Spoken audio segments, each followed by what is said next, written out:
Esto es Japón, la tercera economía más grande del mundo y potencialmente uno de los países más importantes para predecir cómo podría verse el futuro durante los próximos 10 años. Simon Kuznets, economista Nobel y creador de la curva de Kuznets, afirmó que existían 4 tipos de economías en el mundo: economías desarrolladas, economías subdesarrolladas, Argentina y Japón. Era una forma muy irónica de decir que estos países, en realidad, nunca siguieron la sabiduría convencional sobre cómo se suponía que debían operar las economías nacionales. Bien, Argentina es otra cosa completamente diferente, pero algunos economistas están empezando a teorizar que Japón no es nada inusual. Simplemente está adelantado a su tiempo. Japón llegó a ser la segunda economía mundial y en los años 80 se creía que superaría a Estados Unidos por sus grandes exportaciones y su mercado interno en crecimiento. Esto puede sonar familiar hoy en día. Sin embargo, desde su apogeo, el país se ha estancado y no ha experimentado un crecimiento real en las últimas 3 décadas. Para combatir este estancamiento, el gobierno japonés fue el primero en el mundo en implementar medidas económicas que eran inéditas en ese momento, pero que, de nuevo, nos resultan muy familiares hoy en día. Flexibilización cuantitativa, tasas negativas y un gasto deficitario consistente. Por desgracia, nada de esto ha funcionado en realidad, lo que está llevando a algunos de los economistas más destacados del mundo a mantener debates interesantes y potencialmente muy preocupantes. Entonces, ¿hay algo particular en la economía de Japón que esté causando este estancamiento?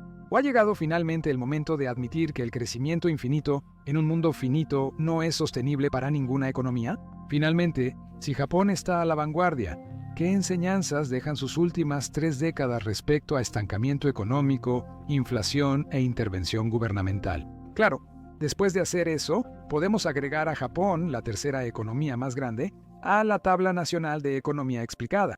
La historia de la economía moderna de Japón comienza a mediados de los años 1980. Para este momento, el país se había recuperado completamente de los impactos de la Segunda Guerra Mundial y había sido reconstruido hasta convertirse en una potencia económica que rivalizaba con Estados Unidos.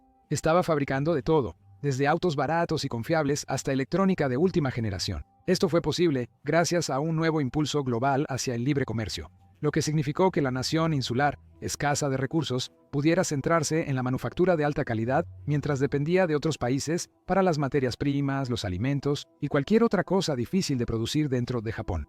Este es un ejemplo clásico de ventaja comparativa.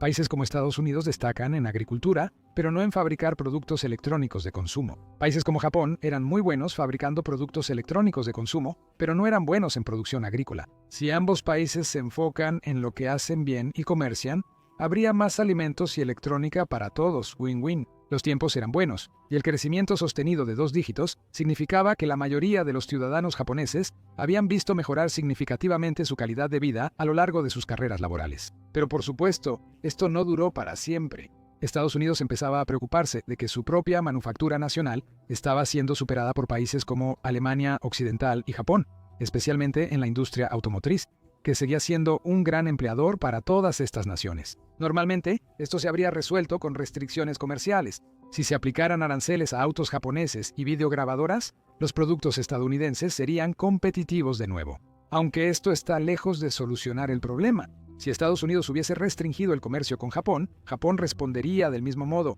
y los exportadores estadounidenses perderían negocio. Esto implicaría que tanto los estadounidenses como los japoneses estarían peor, ya que tendrían que comprar productos más caros de fabricantes protegidos de la competencia global. Así que se necesitaba una especie de compromiso. Los países diseñaron un plan para bajar artificialmente el valor del dólar frente a las monedas de Alemania Occidental, Francia, Reino Unido y Japón. El plan fue firmado en 1985 por 5 países en el Hotel Plaza de Nueva York. De ahí su nombre, Acuerdo Plaza. Si los dólares estadounidenses valían menos, entonces los ciudadanos estadounidenses tendrían menos poder adquisitivo para productos extranjeros, y los ciudadanos de todos estos otros países tendrían más poder adquisitivo para bienes fabricados en Estados Unidos. Esto haría a los fabricantes estadounidenses más competitivos global y nacionalmente. No es un maltrato para los estadounidenses, pero ¿por qué demonios Japón, un país que depende mucho de las exportaciones, aceptaría algo así? Bueno, la primera razón fue que no tenían muchas opciones. Si Japón no hubiera aceptado este acuerdo, entonces la presión de los fabricantes estadounidenses probablemente habría obligado a su gobierno a imponer aranceles comerciales a las importaciones japonesas. Esto habría sido peor para las empresas japonesas que un simple cambio en el tipo de cambio.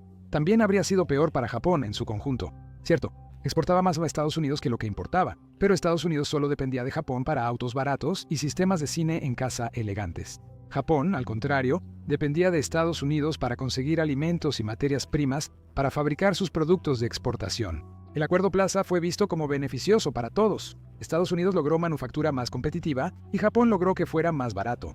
Cuando el yen japonés se apreció, Japón pudo darse un festín de compras con su nueva moneda, ahora más valiosa. Los ciudadanos del país compraron de todo, desde festividades estadounidenses hasta empresas americanas. Japón trabajó arduamente como taller industrial durante 40 años y le fue bien. Pero el Acuerdo Plaza lo enriqueció. En el lapso de 3 años, el valor relativo del dinero del pueblo japonés se había más que duplicado. Tokio, a finales de los 80, era la capital mundial del trabajo y la diversión intensa. Jordan Belfort no le llegaba ni a los talones a lo que los empresarios japoneses gastaban en sus acompañantes. Solo en el año 1989 se cargaron $50,000 millones, equivalentes hoy a 113,000 millones, a gastos corporativos en la ciudad de Tokio. Las fiestas salvajes también tuvieron un impacto real en la economía. El valor de los bienes raíces y los centros urbanos se disparó a un punto que nunca se había visto antes, y que no se ha vuelto a ver desde entonces. Si dejaras un billete de $100 en el suelo de Ginza a finales de los años 80,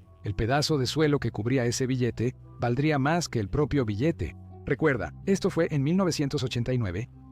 Para agravar la situación, el Banco Central de Japón bajó las tasas de interés para mitigar la caída de exportaciones. En lugar de hacer cualquiera de esas cosas, este dinero más barato se usó principalmente para especular en la bolsa de valores y en bienes raíces. Ahora nos parece absurdo, pero mucha gente realmente creía que Tokio iba a ser el nuevo centro del mundo.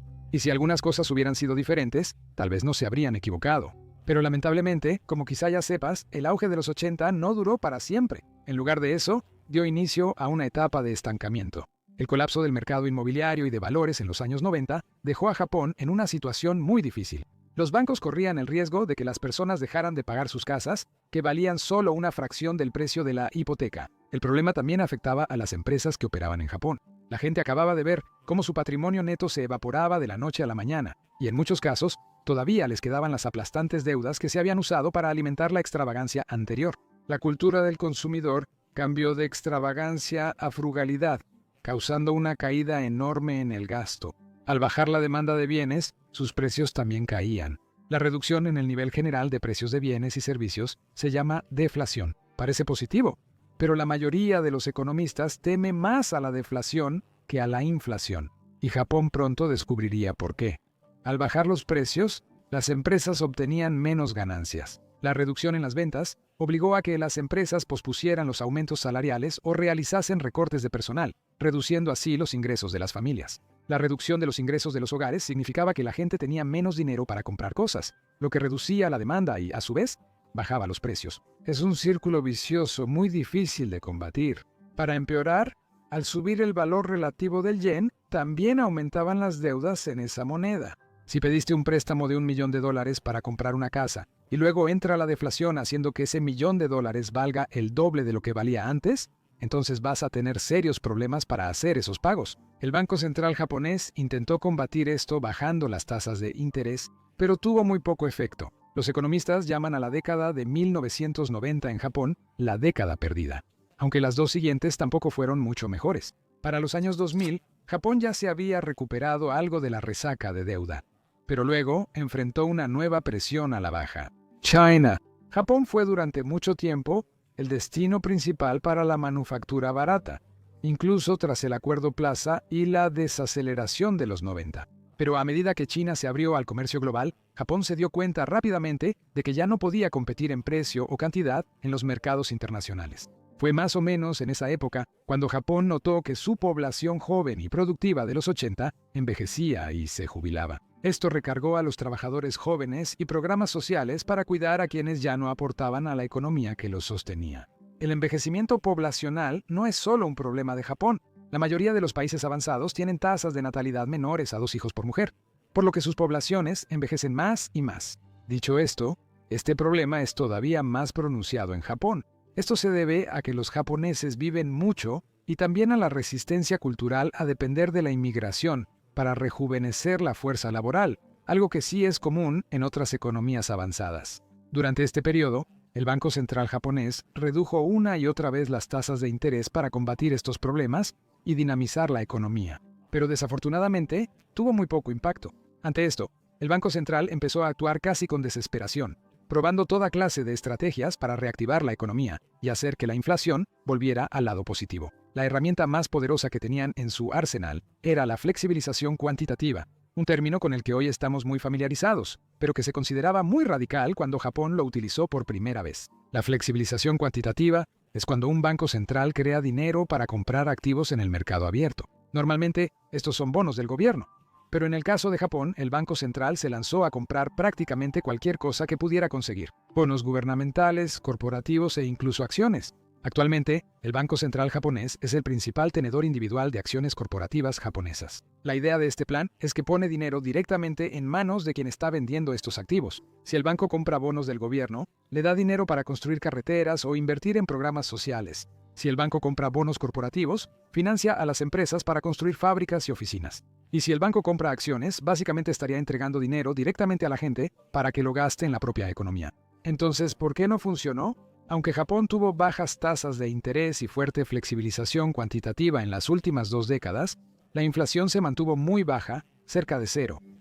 Algunos economistas dicen que esto debería tranquilizarnos. Si unas tasas de interés bajas y la flexibilización cuantitativa no causaron inflación en Japón, es poco probable que generen hiperinflación en nuestras economías. Entonces, ¿es esto una expectativa razonable?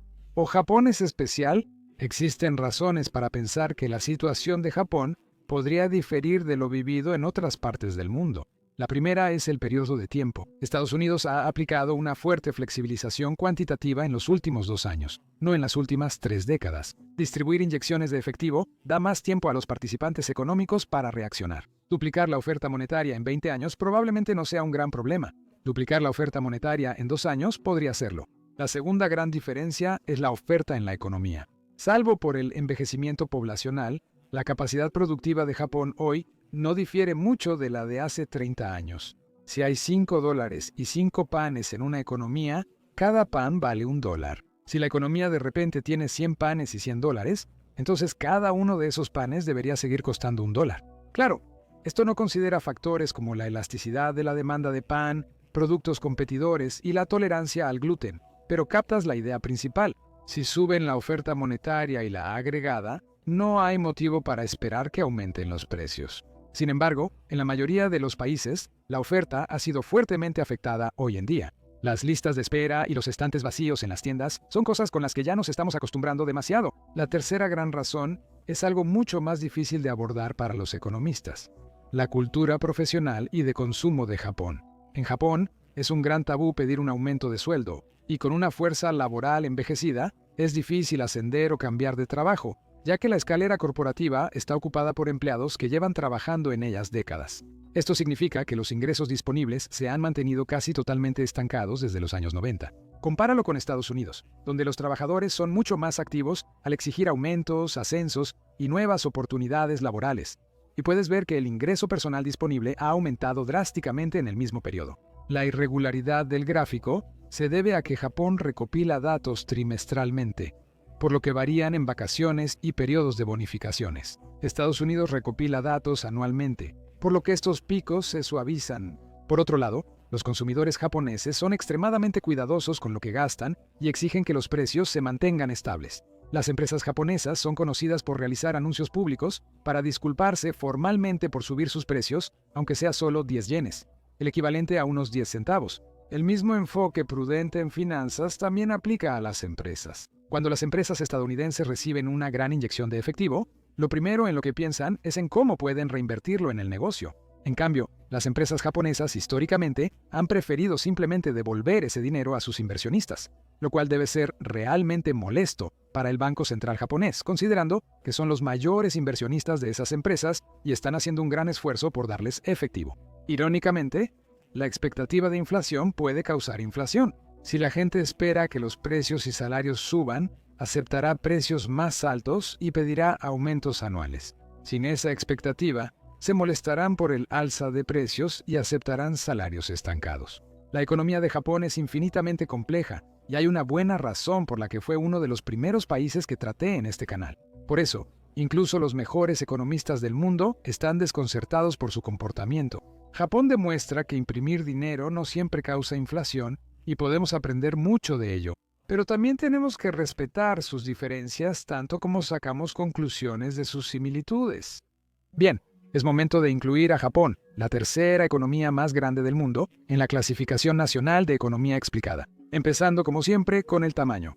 Japón tiene un PIB de más de 5 billones de dólares, lo cual es impresionante, especialmente porque ha mantenido esa cifra por casi 30 años. En fin, obtiene un 9 sobre 10. El PIB per cápita también es muy alto, con poco más de $40,000 por persona. Es una economía avanzada y segura, pero sigue detrás de Estados Unidos, Alemania y Australia. Obtiene un 8 sobre 10.